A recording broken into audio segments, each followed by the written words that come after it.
call the meeting to order. And our first order of business is approval of the last month's minutes. Would someone care to make a motion to approve those? Mr. Chairman, Pete McGorry, I'll move to approve the minutes as submitted. David Miller, second. And a motion and a second. Discussion? Without objection, motion be approved. And hearing no objection, the motion is approved. We have as our primary order of business today an adjudication hearing on behalf of Corso's, which is looking to purchase the former St. Paul's Church and make some changed uses there. Mr. Volz, I assume that we will start with you in making the planning department's presentation, and then we'll turn to the folks at Corso's and get any input from them. And of course, anytime any of the planning commission members want to interject and ask a question, please let me know and we'll pause to do that. Mr. Volz, the floor is yours. Thank you, Mr. Chairman. Do you mind swearing me in since it is an adjudication hearing? Oh, I apologize. Thank you. And that would include the witnesses as well, correct? Correct. Okay. So who on the Corso's team plans to speak tonight? All of you? Probably all of us at some point. I'm Chris. Okay. So let's just swear everyone in, and we won't have to pause to do that a second time. If you would raise your right hand, please. Do you solemnly swear to tell the truth, the whole truth, and nothing but the truth, so help you God? I do. Okay. Let the record reflect that all the witnesses acknowledge the oath. Proceed, Mr. Volz. Thank you. Thank you, Mr. Chairman. I will share my screen now.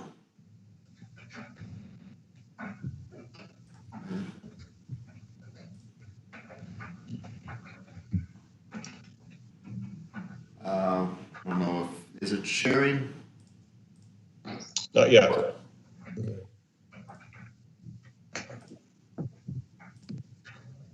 Mr. Chairman. Yes, sir. I'm not, I'm seeing faces. I'm not seeing anything else. Yes, Mr. Volz is still working on that. Here you go. Oh, I see. Thank you. All right. So right now you should may switch this.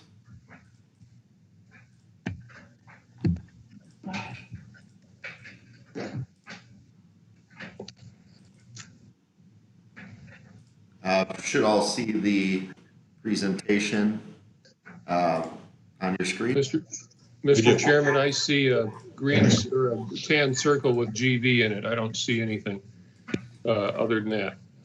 Oh, okay. I see something saying. Mr. Volz, if I could, Mr. Volz, do I have to be signed, logged in? I'm signed in as a guest. Is that the problem? Everyone should see this, right? Yeah, through you, Mr. Chairman, I believe it may be an issue with bandwidth with the stream. I'm not sure. I don't know why you're not able to see it. I have 100 megabits per second pretty reliably. Okay, I don't know. Let me ask you this, Mr. Volz, is the presentation that we're going to provide materially, does it depart materially from the materials that you submitted as part of the meeting materials? No, it's a summation of what was given in the packet with the public comment. But I can proceed, and I could just explain to Mike as I read it what's shown on the screen, if that's sufficient. That will suffice, but this is the second time we've got to figure, this is a persistent problem. I am using iPad OS. I don't know if it's different than others, and if that is part of it. Maybe we could later on poll the members and see who this is working for and who it isn't, but it's not some obscure software I'm using or anything. Sure. I can see the presentation. This is Pete McGorry. David Miller, I got it. Yeah, I can see it too. I see it. I can. So Mike, it seems to be limited to you, and I'm on an iPad as well. So I'm not sure. I think maybe we better put you in touch with Stu. See if you can figure out what's going on there. It's a new development. I had no trouble in the past, and then starting in the last, I think it might have been the last landmark, or was it the last planning meeting that this began as an issue? I don't recall you having a problem the last time. Dennis, did you log in as a guest, or did you log in under your account? I logged in through the link that I received from Greg under the Teams meeting. Well, you get the link, and then you have to either log in as a guest and type your name, or log in.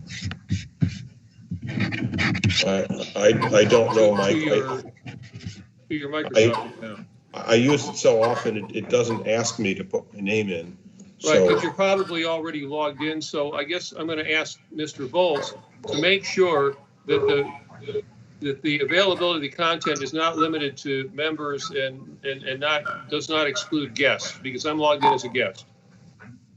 well, Mr. Volz, is it your understanding that you are transmitting so that the public can see this as well? Yes.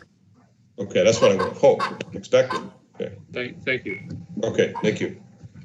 Well, Mr. Volz, if you would proceed and give Mr. Zuloff some indication of when you're moving to pages that are part of our materials, please. Sure.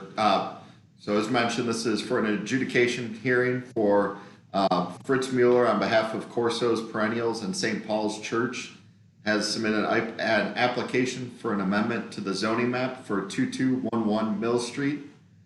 Parcels are 58-068-010.000, 58-68014.000, 58-68015.000.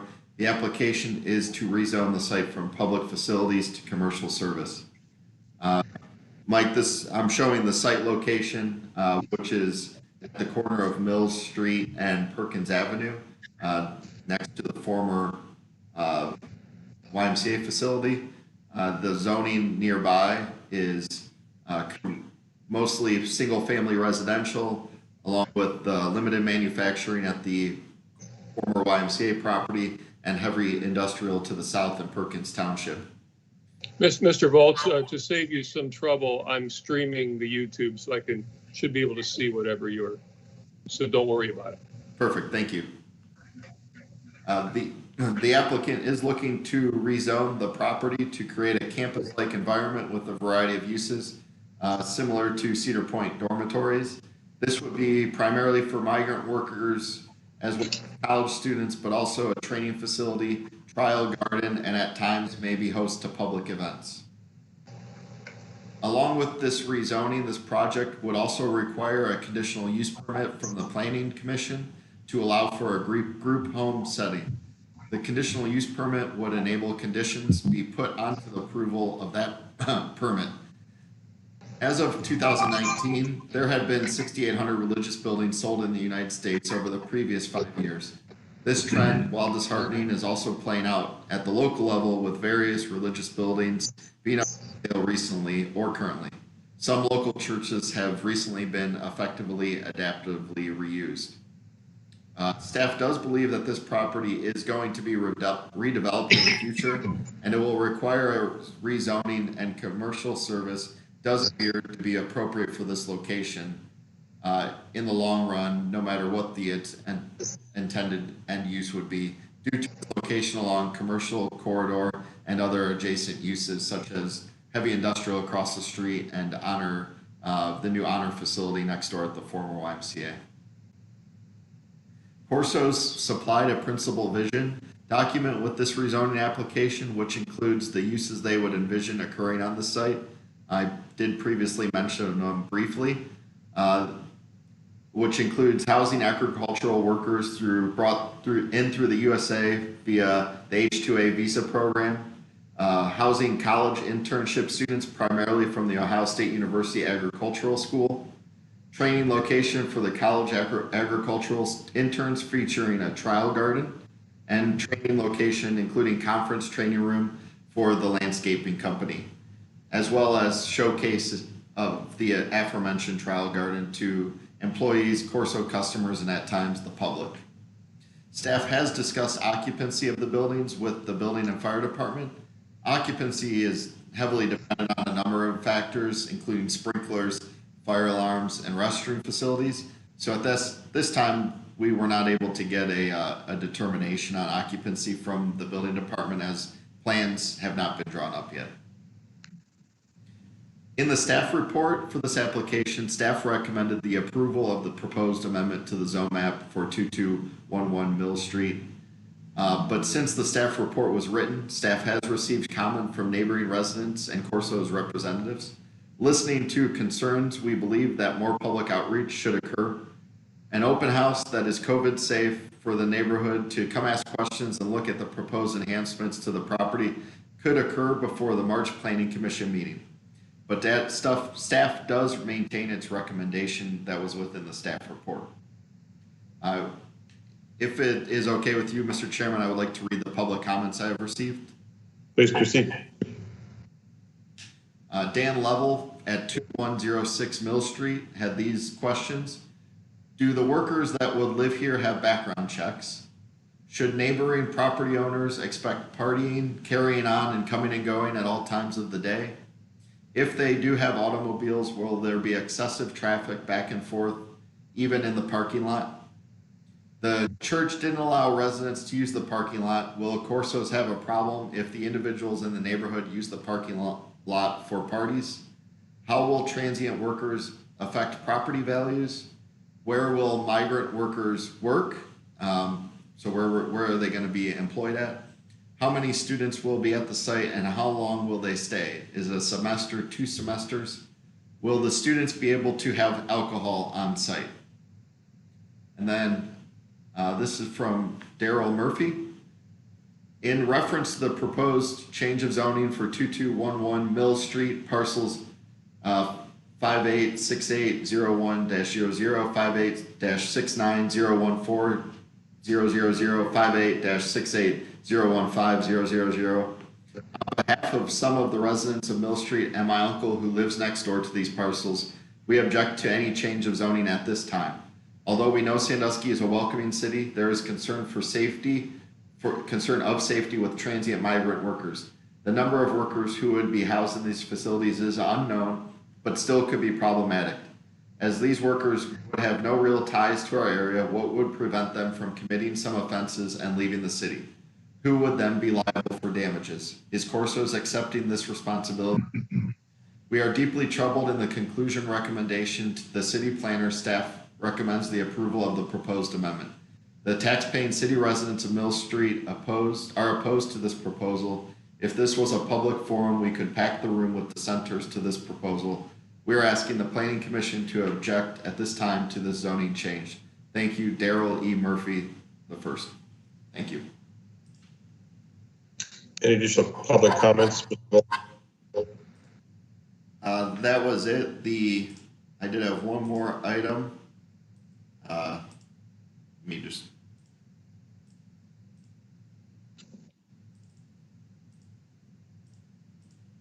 Switch back to you guys.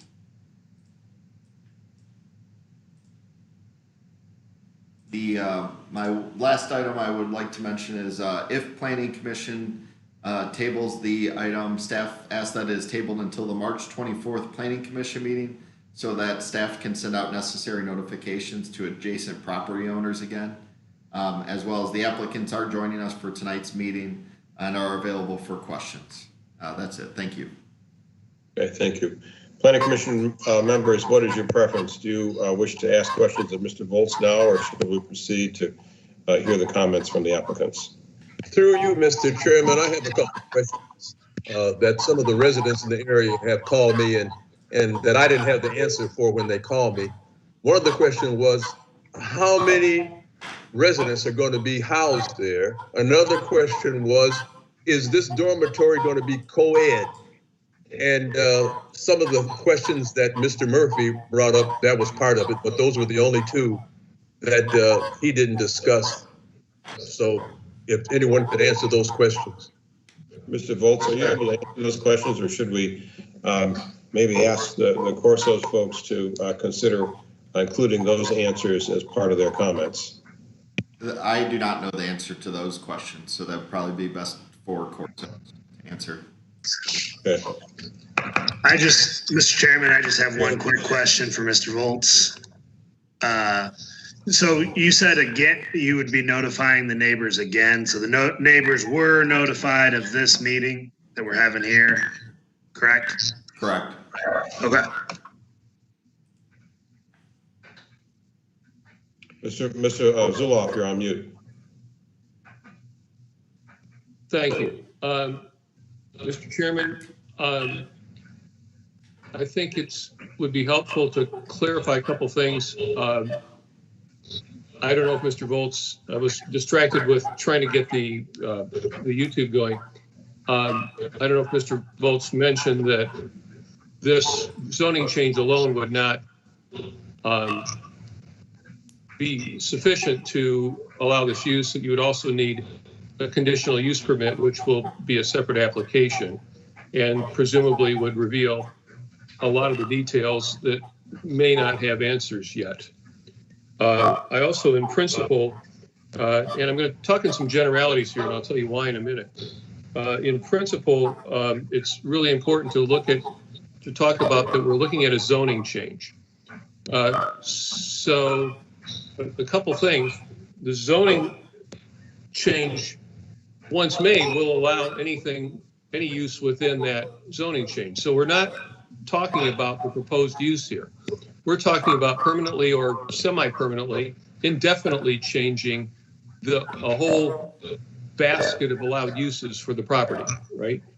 And this is one of the challenges we face, that when we use zoning to restrict use rather than to guide future development. We're mostly built out in the city, and most of the zoning questions become questions about change of use or infilling.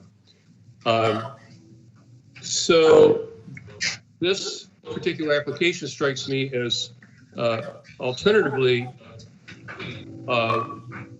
begging a plan unit development. You could know exactly what you're getting if it was an application for a planned unit development. And instead of simply across the board allowing all uses under that zoning category. So that's what I wanted to clarify, that there are additional steps, and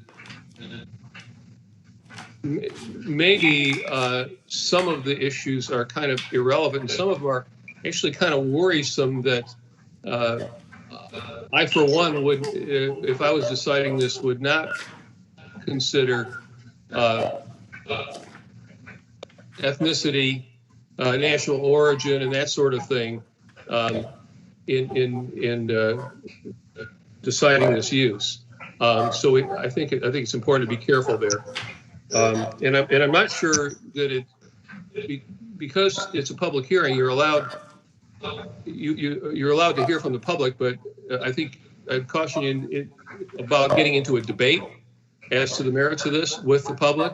We absolutely want to hear the concerns, but that's not, a public hearing isn't meant to be a debate, so I'm worried about that. So more specific to this application, having said all that, on this specific application, I won't be voting on it. Do I really have a conflict of interest? No, but the perception might exist that I do. So I won't be voting on this particular issue. All right, thank you, Mr. Zuloff. Your admonitions, in particular about looking at this for the long term, and that this is not something that is based upon a view of national or of ethnicity or national origin, is of particular importance. I know Mr. Murphy went to pains to point that out, and I spoke with him this morning, and he pointed that out as well. So I wholeheartedly agree with that. Additional comments? So, Mr. Chairman, so that discussion would be out of order. Would that be fair to say? It would be unconstitutional. Thank you. Through you, Mr. Chairman, my question is comparatively not very complex.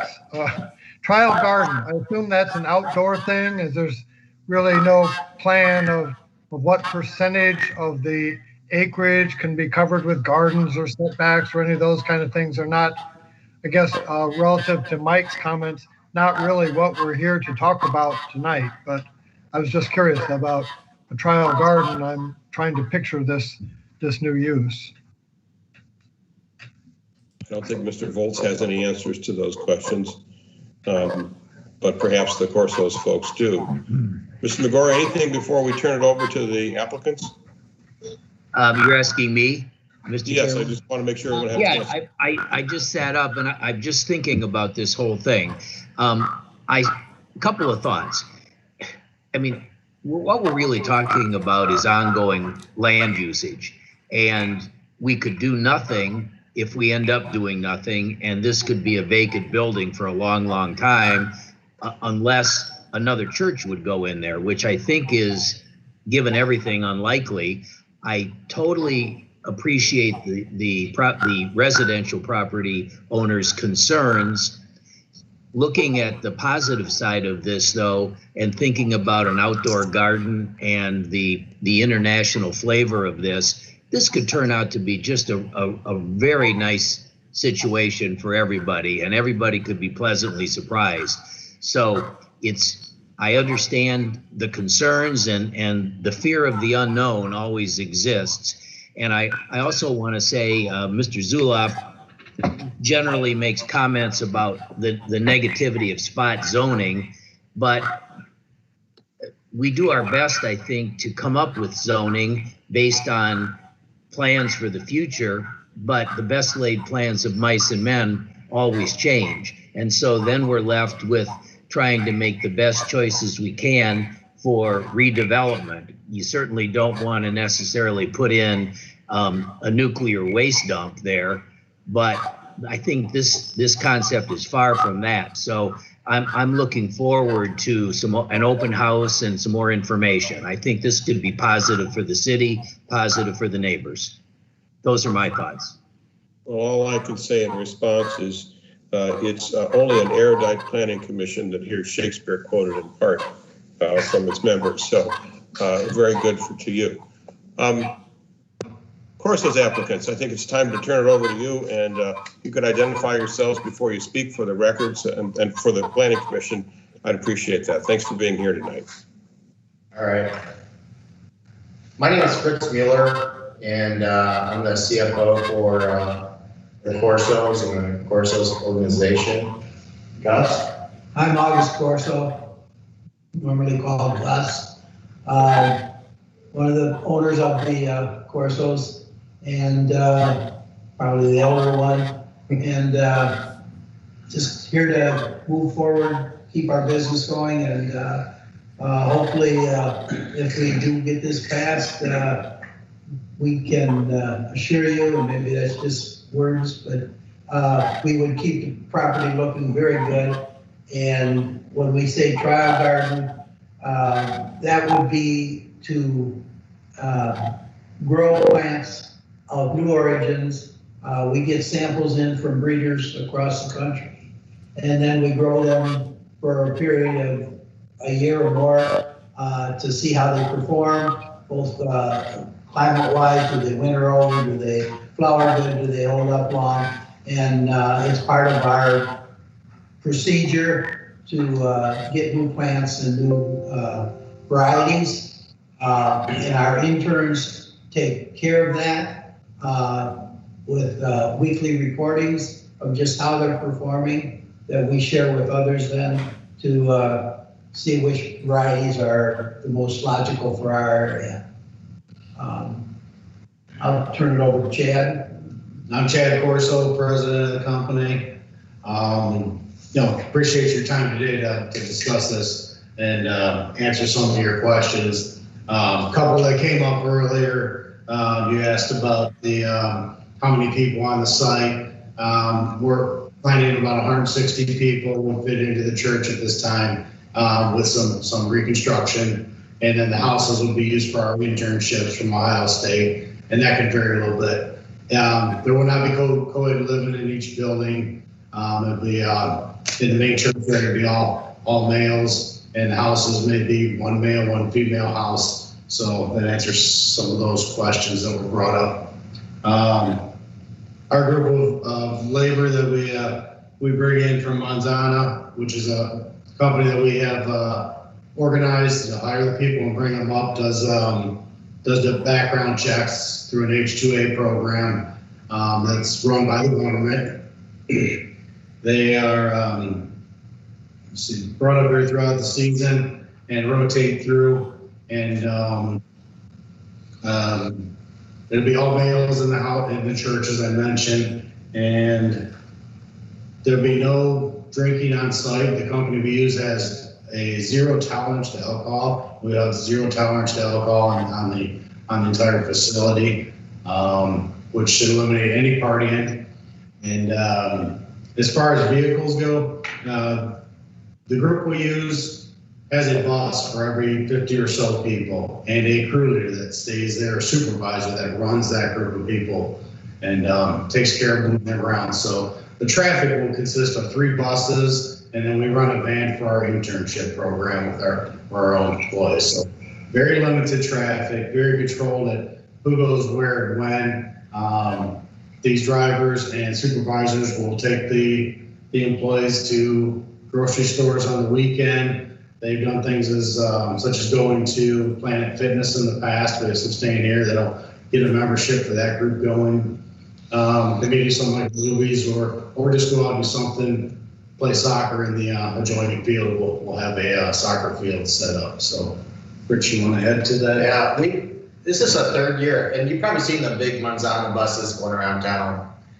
This will be the 3rd year with that group, and we've had really, really good experience. They're a very, very disciplined group. Each one of the kind of the buses and the groups is run by the group leader that Chad was referring to. They're very, very rule based. So, when we heard how strict they were, we kind of felt like, hey, that's above and beyond what anyone else would do. But it really does keep the guys in order, and they're basically a very, very, very hard-working group. They traditionally work anywhere from 5 to up to 6 days a week. They'll usually have a day on the weekend that they'll be out shopping and getting ready for the next week. We've had really good experience. The internship students have been really excellent. The majority of them that we're getting at this point are with Ohio State. Our goal is basically with those 2 houses is to expand that program and partner more with Ohio State, a little bit with the Trial Gardens to have the kids basically advent their education with trialing different plants that we actually those plants ultimately, if they pass through our kind of our growing regiment and they are shipped anywhere ultimately from New York all the way out to Missouri to stores that we supply. So we kind of threw out the vision that you've got in your planning area, but the main church is going to be for the majority of the workers, the Manzana, that's all. The houses will be for the college interns, and we are going to take a part of the current church, and we're going to make it basically a training center.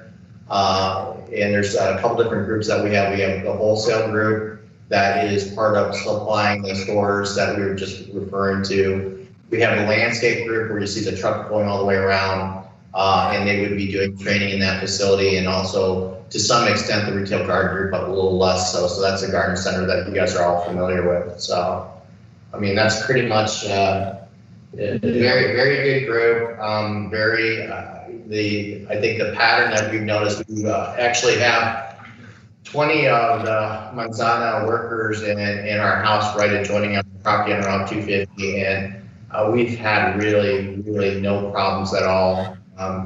As far as they're very respectful of the property, we've had no issues with anybody with any complaints. Really remarkable.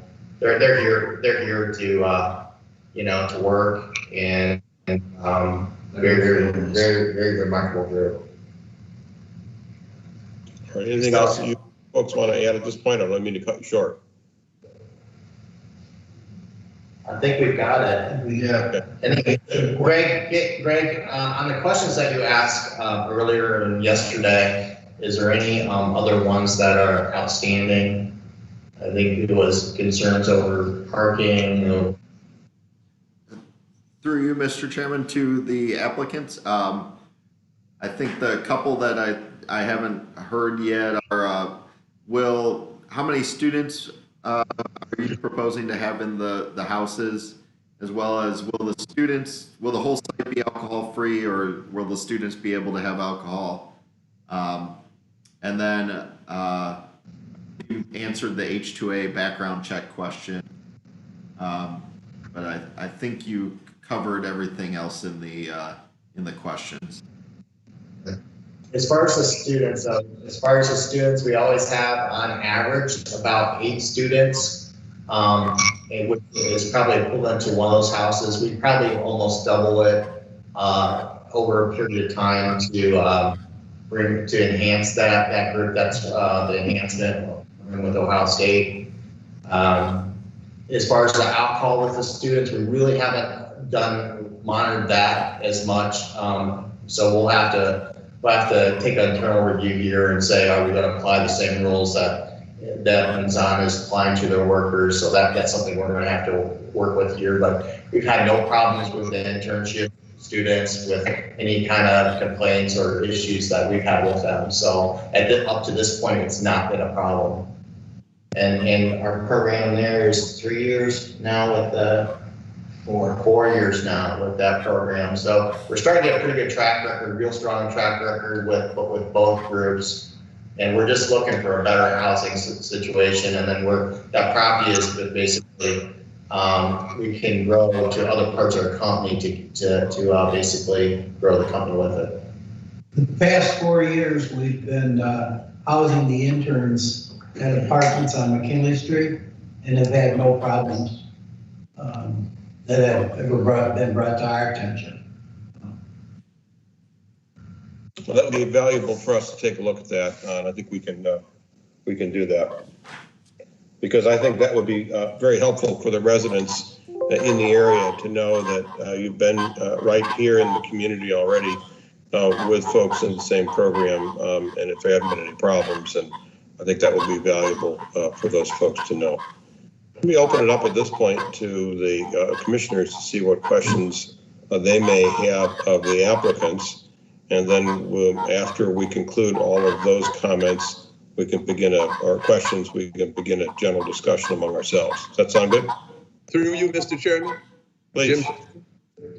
My biggest problem is that individuals have been calling me, and I directed them to talk to Mr. Volz, and Mr. Volz explained to them that they wouldn't be able to participate in this meeting. And some of these individuals don't even own computers. Now, before COVID, they could come down and they could voice their opinions. So we're in a situation right here where we have individuals that don't even own computers that want to be heard. So I think dealing with the public, we need to find out a better way to deal with the public on situations like this. Mr. Jackson, in response to that, I don't know if you saw an email that I sent out earlier today, but I did speak with some folks myself and heard that this was an issue. And I think especially in the current environment, the COVID-induced environment, and that you're exactly right, and that we need to provide an opportunity for those residents to hear and to be heard at an open house. We can't pack a room at the moment, maybe in a couple of months, but we can't pack it the way we used to do it.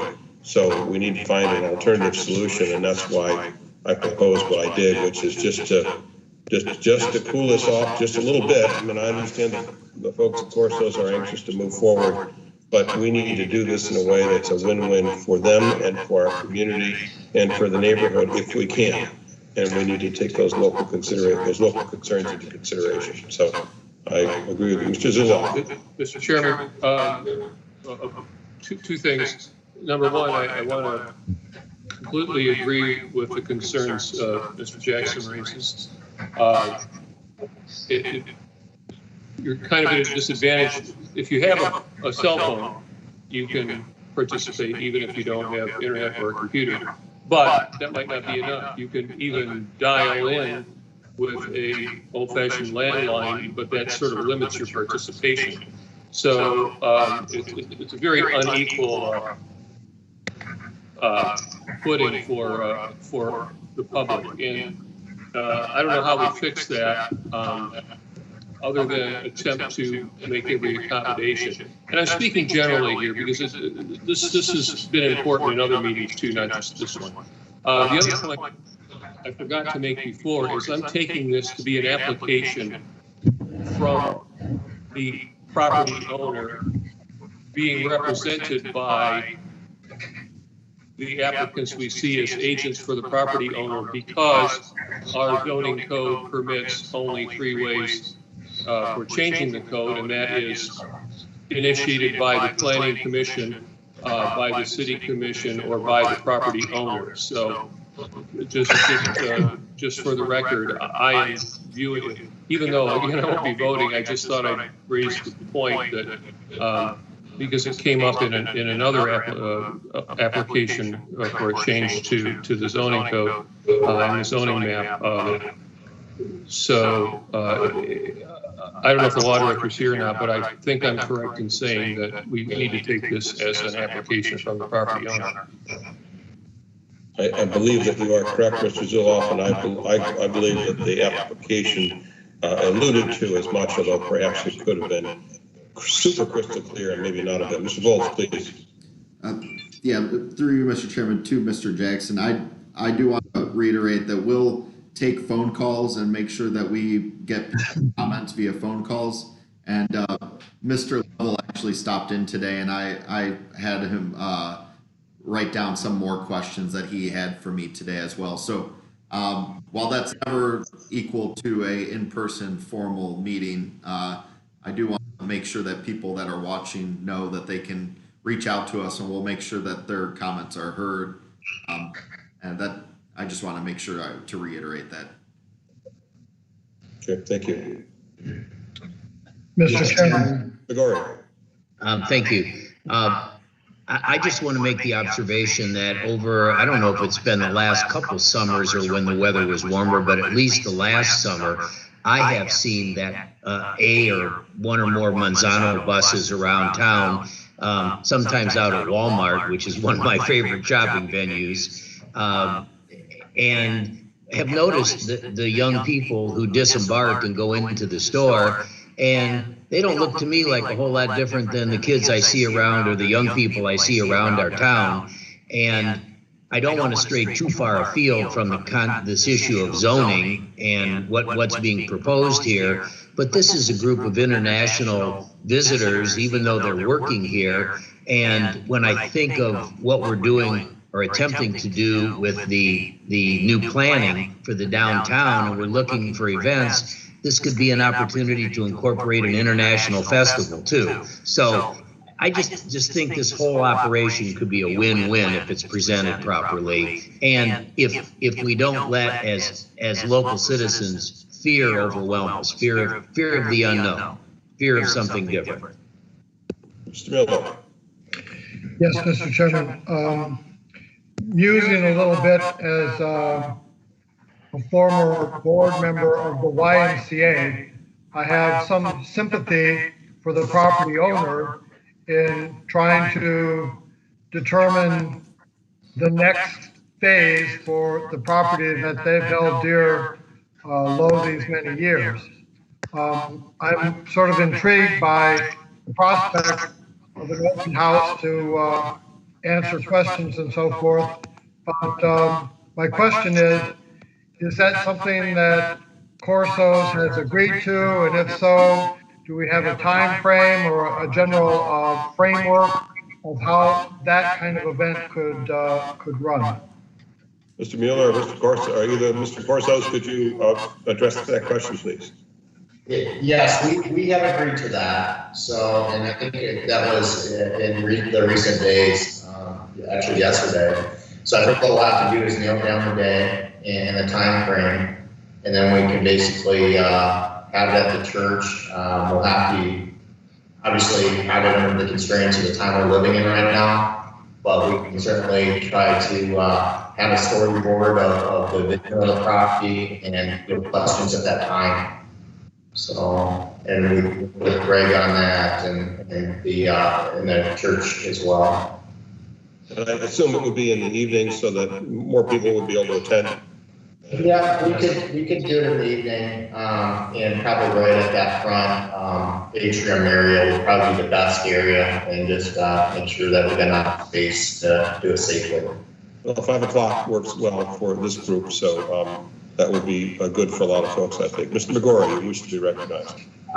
Thank you, Mr. Chairman.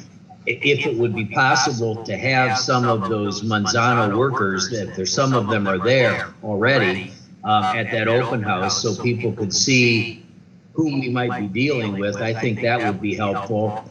Another thought, I realize everybody has different schedules, but I'm thinking more a Saturday or Sunday afternoon for such an open house when it's daylight rather than dark.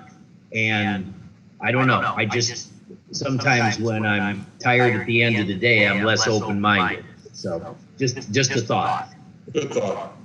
Good thought. Commissioners, any other comments? Mr. Jackson. Yeah, all the calls I was getting had nothing to do with the country that the individual was coming from or their what race they were.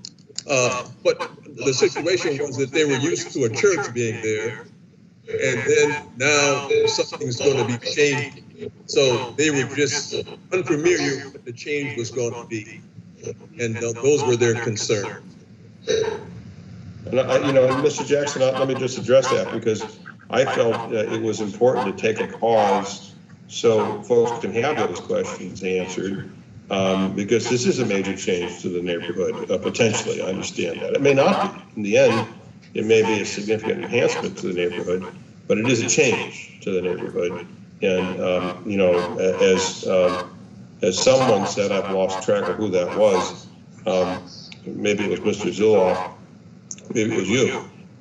If we had the ability to get everybody in the room and have them look at each other eye to eye and see the same thing together and have this conversation, it would be easier to cycle through this, but we can't now. And I think this is why the open house idea, which I think Mr. Volz teed up, or maybe it was Corso's folks teed that up, I think it's a great idea. So thank you for whoever it was that brought that up.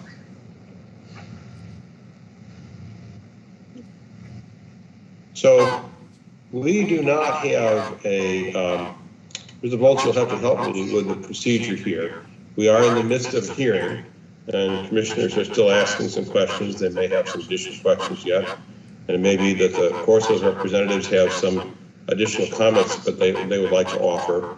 Normally, at the conclusion of the hearing, I assume we would entertain a motion to approve or to disapprove. And it is my recommendation that I shared with all the commissioners and with you, Mr. Volz, this morning, that we table this or take whatever appropriate measure is so that we indicate to everyone involved that we're still actively considering this and we're not voting it up, we're not voting it down today. Can you help me with the procedure, please? Yes, if the Planning Commission so chooses to table, I just request the motion reflect that it is tabled until the March 24th Planning Commission meeting. And then we could re-notify the neighboring property owners appropriately. Okay. Mr. Chairman, if your question was a form of a motion, then I would second that motion. If it was not in the form of a motion, I'll make such a motion to table this matter until the next planning commission meeting. I will accept that as a motion. Okay. Second, There's been a motion and second. Further discussion. Kristen, help me with this. Do we need a voice vote, or do we take a voice vote, or do we need a roll call vote? We need a roll call vote. Would you poll the commissioners then, please? Yeah. Mr. Murray, Yes. Mr. McGorry, Yes. Mr. Miller, yes. Mr. Zuloff, No vote. Mr. Jackson, Yes. Mr. Whalen. Yes. I think the record should reflect that Mr. Zuloff abstained as opposed to not voting, because not voting is typically not an option under Robert's rules, but that's fine. All right. Thank you, Mr. Chairman. I'll make that Thank you. extension. I want to again say to Mr. Corso, Mr. Corson, Mr. Mueller, thank you for coming tonight with this idea and application. And thank you, Mr. Volz, for your work. And I appreciate the efforts that all of you are going to make to set a time where you can talk to the neighbors about your thoughts and plans, and we can hear some feedback from them. And I would encourage as many of the Planning Commission members as possible to be able to be present and hear that. It won't be a hearing. That's not what that is. This is the hearing. But I think we all want to hear what our neighbors have to say. Okay. So with that, this hearing is officially closed. And we have some other business tonight. Let me find my agenda so I get to it.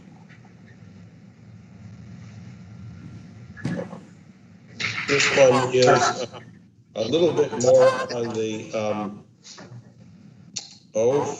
well, I guess I won't qualify it, but it's an interesting idea that we've not seen before. I guess it's a novel idea, more or less. And of course, those folks, you're welcome to stay for this next presentation. You're welcome to go, however you choose.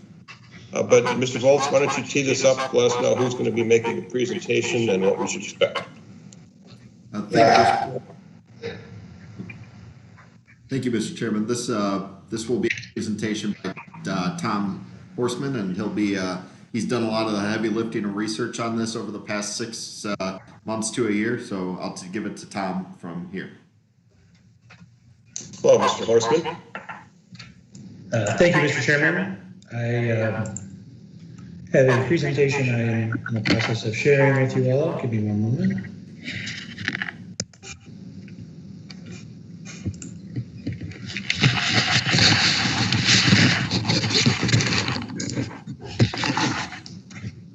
So,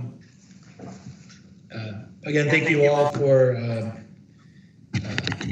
helping with this tonight. Staff wanted to make this the formal sort of jumping off point of a public process for looking at what's called a designated outdoor refreshment area. And I'll go through some just general overview of what exactly this entails and what the process is, and we would be happy to hear any feedback from this commission as we move forward through the public process about this. So this is sort of just a general beginning of this, and we're happy to hear the commission's feedback.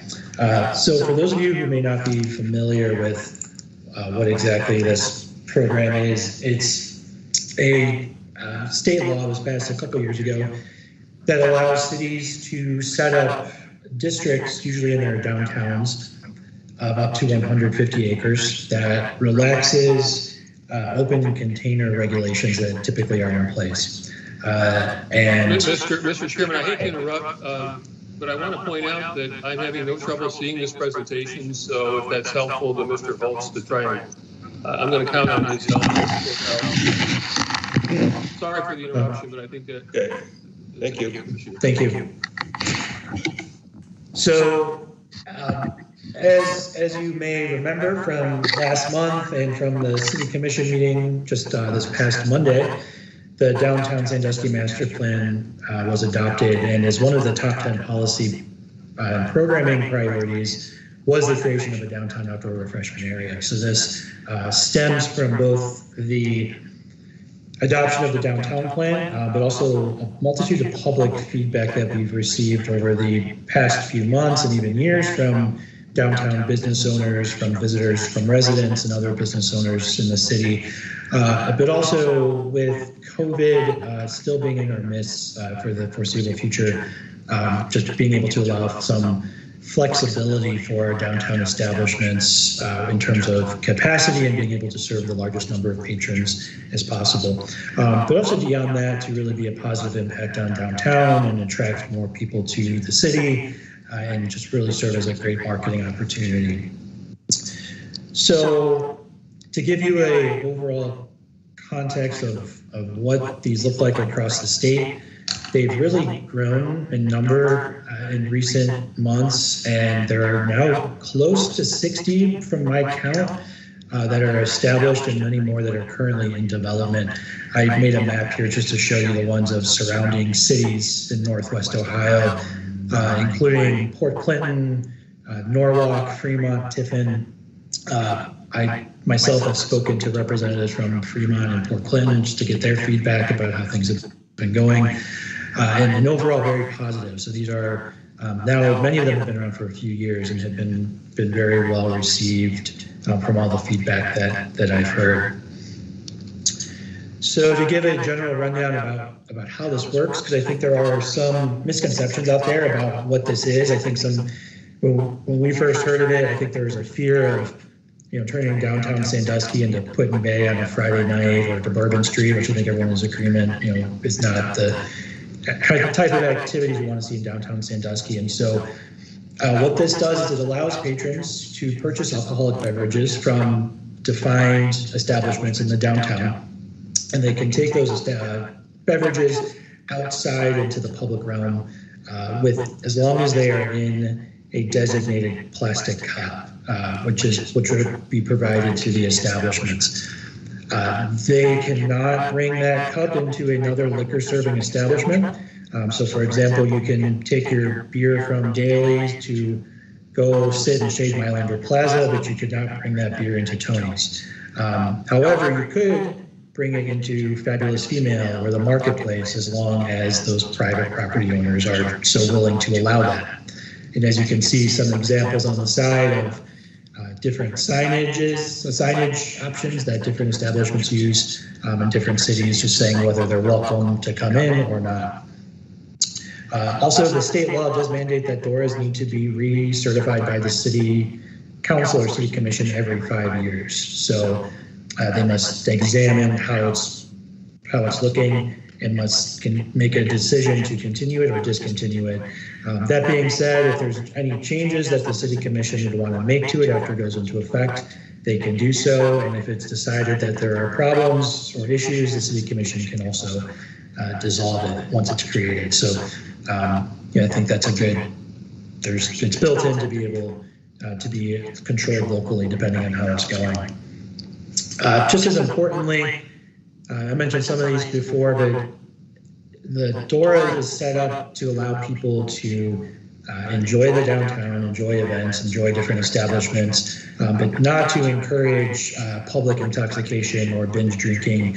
So all of the state laws that currently exist related to underage drinking, public intoxication, are no different under a DORA. And I think one very positive piece of feedback that I've seen from research is that no city I talked to and no city I've seen has indicated any increase in crime or disturbances or public intoxication or anything of that nature.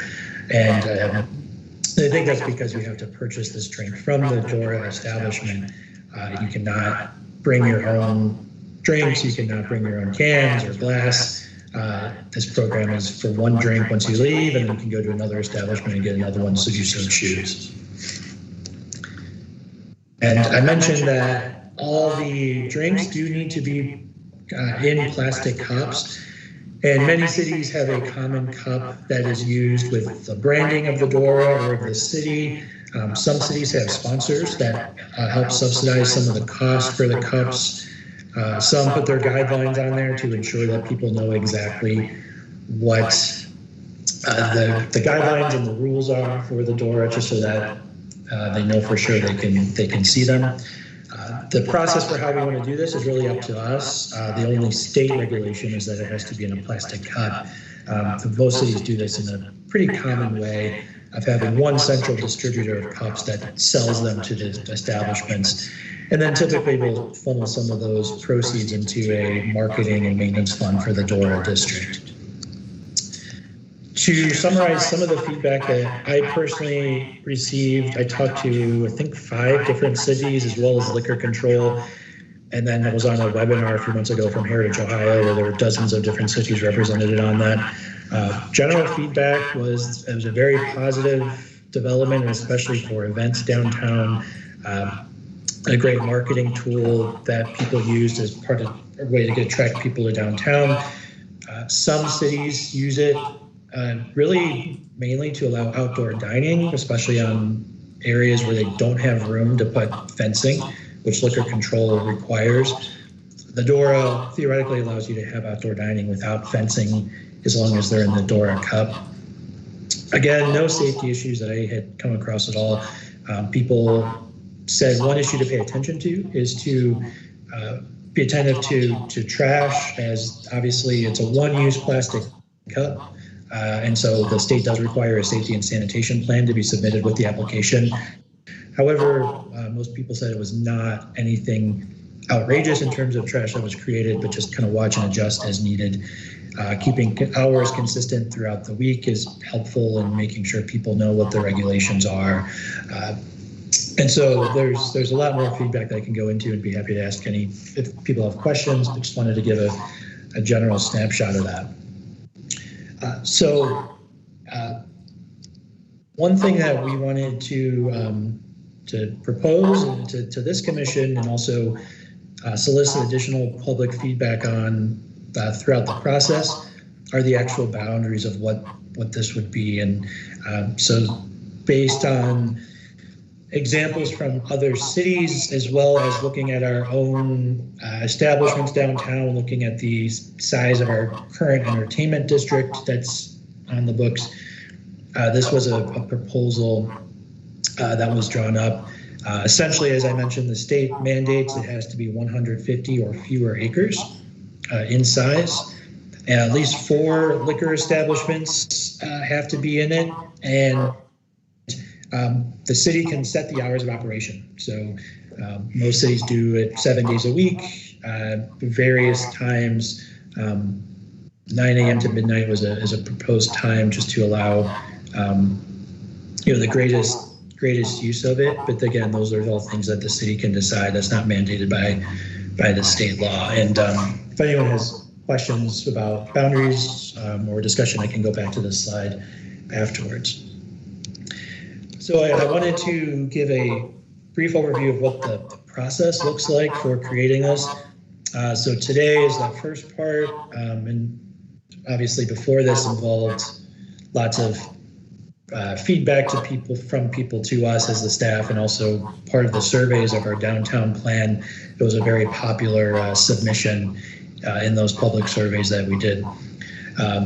After that, we do create a formal application that the state mandates the requirements of, and we submit that to the city commission clerk. And then the state law mandates that there is a public notice period of at least 30 days that we publish in the register, that application is on file.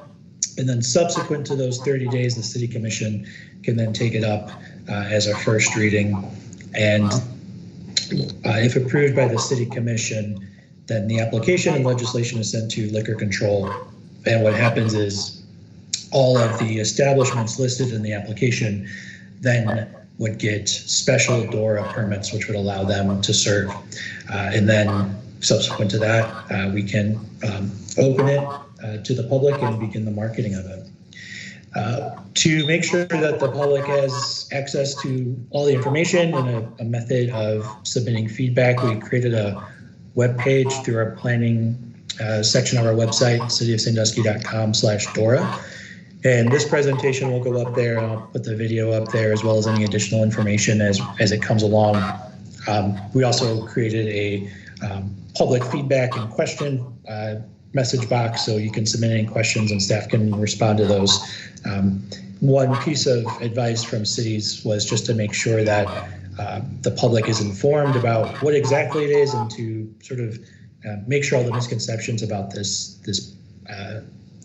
idea and the DORAs are batted down, because when it comes down to it, I think most of the concerns that people may have initially are often mitigated once you fully explain all the rules and regulations and safeguards that are part of it. But I think it's a exciting thing. I took part in it in Port Clinton last summer, visited there back in June or July. It seemed like a great thing for their downtown. And so staff wanted to present this to this commission just for any feedback and questions, and then we can take that as we begin the further process. So that is all I have for the presentation, but would be happy to answer any additional questions and take note of any feedback that commission members have. So thank you, Mr. Chairman. Thank you, Ms. Horstman. Mr. Horstman, is tonight what you outlined in the process as the Planning Commission work session?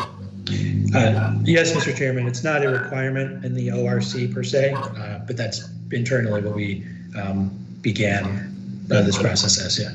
And I can't remember on what your order, the other steps in your order was, but I don't recall that there was any further work for this body to do, or any approvals that were required of this body. Am I doing that right?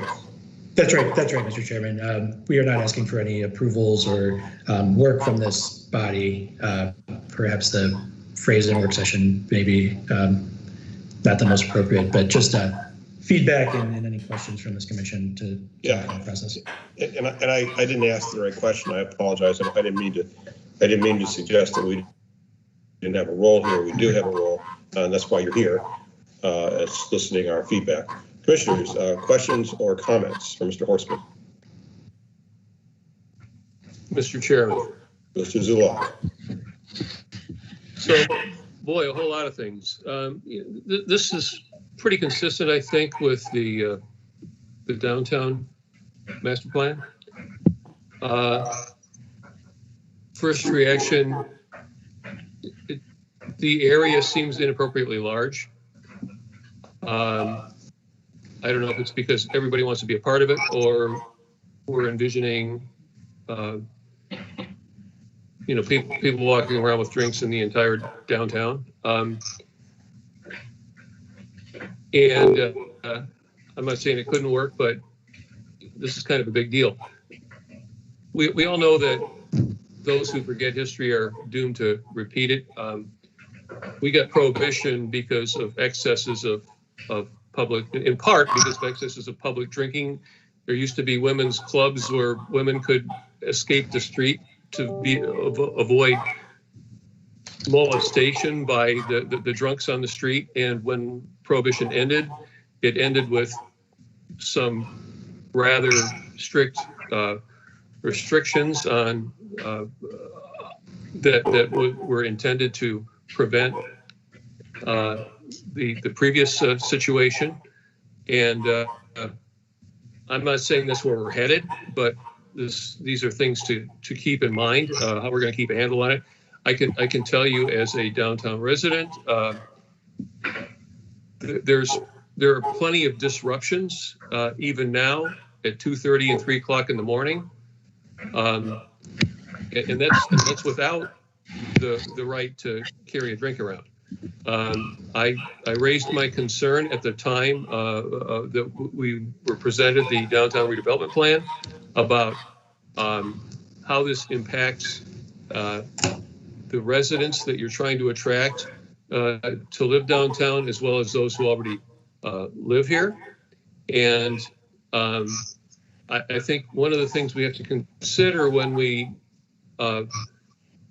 glorify the great successes that have happened in other communities is some of these other communities are neither focused on residential use in the downtown or may or may not have significant residential use in their downtowns. I don't know, but I'm seeing a glowing assessment of this proposal, and I think there are other sides to it that have to be considered, and I think it would be appropriate but not spilling out into places that aren't even really arguably downtown, and probably should be a much tighter scale or a much smaller area, at least initially.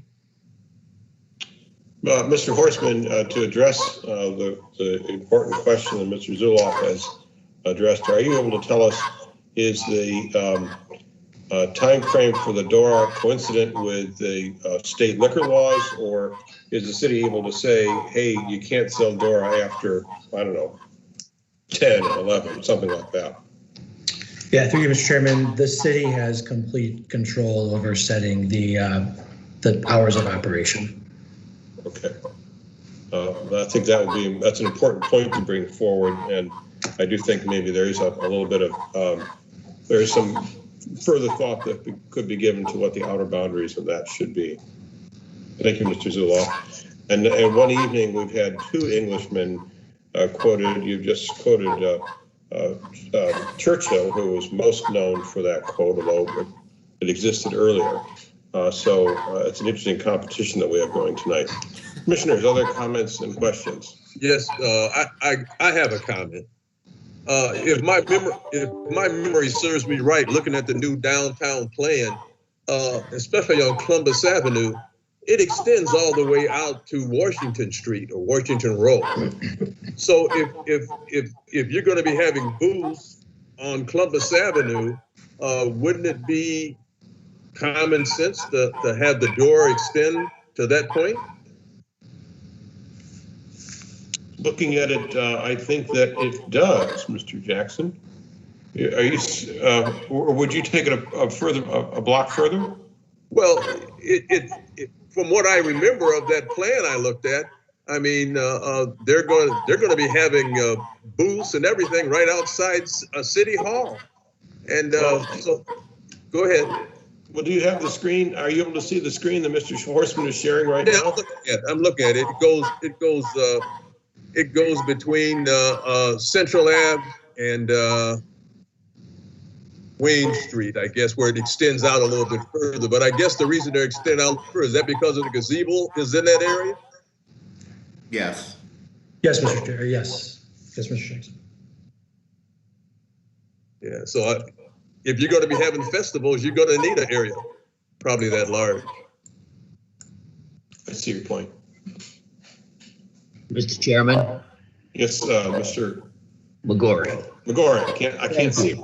I know. Couple of thoughts. I don't know that it's everywhere in Europe, but I seem to remember that in Europe you can walk around with an alcoholic beverage, and the defining issue is, are you behaving yourself?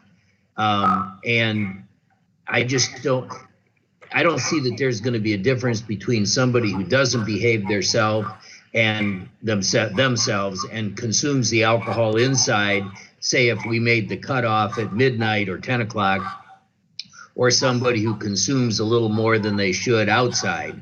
And the laws are still going to prohibit not behaving yourself. So I don't know. A lot of this is personal responsibility. And I think the trend is to allow people who know how to behave themselves to do more things. Personally, I think a lot of the liquor laws in the state and all over the country are a little ridiculous. I think in times past you could buy beer at a drive-through on Sunday, but not at a supermarket, or you could buy the beer at a supermarket on Saturday and drink it on Sunday.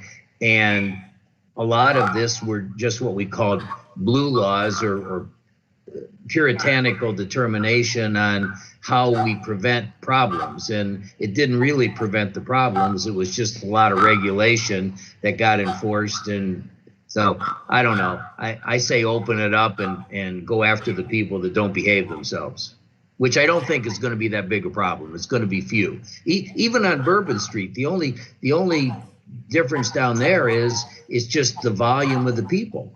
And with more people, you're going to have a few more people that maybe aren't behaving themselves, but by and large, those people are just all walking around, and I'll bet you 90+% are behaving themselves. So I'm not concerned about it personally. I think it's a good thing to do. Thank you. Additional comments or questions? Mr. Whalen here. I want to say I think it's a good idea. I think that the boundaries are appropriate. I am a little biased in that I have a place that I own in the kind of the border of that area where I do plan to eventually sell beer. So maybe I'm a little biased there. A couple thoughts that were kind of kicking around in my mind just to throw out there for potential discussion or thought. I don't know what kind of costs are associated with the liquor license through the state and what kind of control we give the state by doing a DORA as opposed to just eliminating open container laws, and if that is even a possibility to do in a smaller area.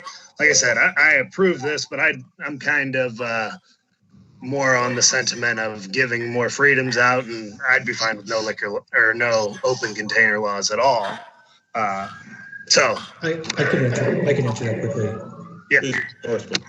Through you, Mr. Chairman. So this is the only mechanism by which a locality can overcome open container laws, with the exception of like a special event F permit. So there's no additional cost to any of the liquor permit holders to be part of this. What happens is if they sign on to be part of it, we send that application to Columbus, and liquor control automatically just gives them a new liquor permit that has the DORA designation. So there's no additional cost beyond what they already have for their liquor permit to be part of this. Thank you. Okay, Mr. Horstman, while you're there, one other question. How close to the size restriction is this current map? So it got to be under 150 acres, he said? That's correct. Mr. Volz is the one who made it so we can maybe get a little more specifics. I believe it was around 130 or so, including all the parcels. Yeah, through Mr. Chairman, what we're showing is 138 acres roughly, but that includes all the way extending out into the water. So we'd have to talk to the state and figure out how they see those parcels. Another item that was brought up by Mr. Zulhoff was the reason it is this large is mostly to incorporate the facilities that told us they would be interested in serving alcohol, as well as just giving people the opportunity to walk the Sandusky Bay pathway and enjoy a sunset with a beverage. We don't think there's going to be a roadhouse kind of occurrence that occurs down here because of this. Yeah, I would agree. I don't have many concerns about this, creating major problems downtown. The other thing that I would throw out there about the size and the layout of the map is, in town here, we have a lot of public-private partnerships going on. And I think we want to make sure that we're as inclusive to as many downtown establishments that want to use this as possible, because you don't want to create issues where certain people are getting public partnerships and others are being excluded, by a block or so. So the more inclusive, I think, the better in this, because I don't see it being a problem. But that's my thought. Mr. I'll offer thought in that regard. That is that since we can't vote on this, I can speak to this issue. Otherwise, I would have a conflict of interest. But I mean, we don't care. I mean, my law firm doesn't care about whether we're included in on that. If a boater, for example, wants to grab a beer and then walk into the marina, they're walking on the public space, and after that, it's just private space, and they have a license to be there. Same is true with Chesapeake. I mean, Chesapeake, to the extent that there's a need for more areas to be included, those don't have liquor operations. And if the public space is included, then, that's all that's important. Mr. Zulhoff, I think you wanted to speak next. Thank you, Mr. Chairman. I would also point out that deciding how to set the boundaries based on, who wants to participate probably solely on that is probably not the best way to make that sort of decision. The claim that this sort of thing doesn't cause any problems, I'm skeptical of. I've been in some towns where they were doing something similar. I've been in the Austin entertainment district, and on Sunday morning, the alleys are littered with people lying in puddles of their own vomit. So, it can get. I'm not saying that's where we're headed, but it's real easy for this to get out of hand. And if we really think we can manage 130 acres to police 130 acres and make sure people aren't carrying on after the appointed hours. And I will reiterate, I hate repeating myself, but history has shown that before Prohibition, it was a free for all, and it was out of hand, and that's part of what led us to that. And we have this long-standing rule of you keep your liquor inside the establishment, and that people who don't care to be exposed to drunkenness not be forced to be exposed to it in order to use public streets and sidewalks. Now, I can see the case for a limited area, a very specific limited area, but covering the entire downtown with it just is beyond the pale imposition on people who really don't want to be exposed to public drunkenness. Mr. Chairman. Mr. Horstman. And I didn't bring it up to debate it. I just, this is where I stand on it. Yeah, thank you, Mr. Chairman. I think Mr. Zuloff raises important points, and I'm sure would be points echoed by many in our community with concerns. And so I appreciate us having this feedback and beginning this process to hear those.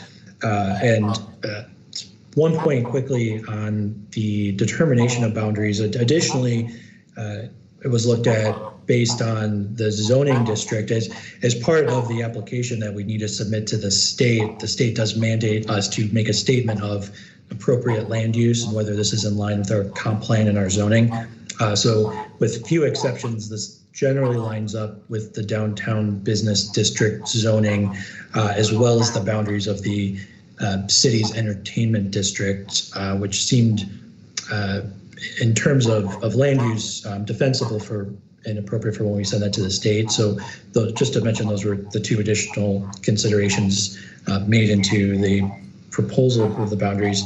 And second, I think one piece that distinguishes the outdoor refreshment program in Ohio compared to other cities that don't have open container districts are the regulations of the plastic cups, it being required to come from a DORA serving liquor establishment, and the inability for public consumption of alcoholic drinks that have been brought into the district from, you can't go buy a 6-pack at BP and just walk down Columbus Avenue with that. And so I think Mr. Zuloff's points are very well taken. And I think, safety is obviously creating a safety plan is an important part of this process. But that being said, I think the reason for the lack of any public intoxication and drunkenness from the 60 plus communities across the state really stem back to these regulations that you can only take one drink out. You can't bring it into another establishment, and you can't bring your other beer. And so, I think those are pieces that are important to making this not a drunk fest on the streets of our downtown. Additional questions or comments, commissioners? Through you, Mr. Chairman, I have a question, Mr. Horstman. Is there a rule on the size of the cup? Through you, Mr. Chair, Mr. Jackson, not in the state law. The state law is pretty open. It just says plastic cup.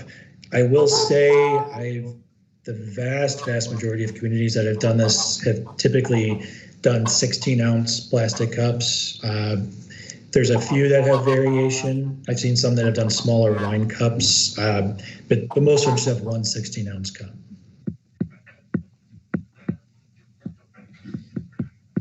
Additional questions or comments, commissioners?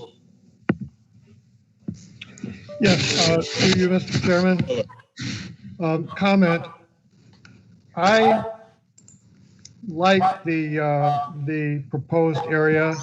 The fact that it is nearing the size of the maximum seems to me like a good thing, but in particular, I like the thought of strolling on the waterfront with a cup possibly purchased at dockside, and you wouldn't be in violation of the law to take a beverage from dockside and then watch a movie on that amphitheater hill, or to get a beverage from the green door and promenade on the docks down at Shoreline Park, for example. I think those make sense to me, that you could grab a beer and go out on the Jackson Street Pier and drink it and not be in violation. The second comment, maybe it's just me, but I tend not to get too drunk at a baseball game because of the price of the drink. It's I think the fact that it's restricted to one 16-ounce cup, and I'm not seeing that these are probably going to be discount price anyplace. That tends to part people from their money, but not more than you got. Good point. Additional questions or comments? Mr. Chairman, Pete McGorry again. Again, the only difference here is you have to buy it inside, and this proposal would just allow you to be outside to drink it. You'd have to go back in to buy another one. I don't think it's going to change the volume of consumption one iota. It just allows, on a nice evening, it allows you to walk around outside, and as opposed to sipping a Coke or a 7-Up, you can now sip a glass of wine or a beer or a mixed drink, and it still comes down to, can you behave yourself? So I just am not concerned. The behavior laws aren't going to change. Understood. Well, it seems as though this conversation is winding down, unless someone has something that they really strongly want to add. Then I think we will thank Mr. Horstman for the presentation, as well as his fascinating articles that have been running in the paper. Thank you for those as well. Thank you. Always interesting, always more that we can learn about our community, which is cool that we live in a community with so much to learn about. And just speaking as a city commissioner, I want to thank the planning commissioners for the input. I think this will be valuable it's been valuable to me, it's been valuable to my colleagues, I think valuable to the planning department to get this feedback. So a lot of good thoughts tonight, so thank you for all of that. Is there any other further business to come before the Planning Commission? If not, then would someone care to make a motion to adjourn? So moved. McGorry. Is there a second? Second, Miller.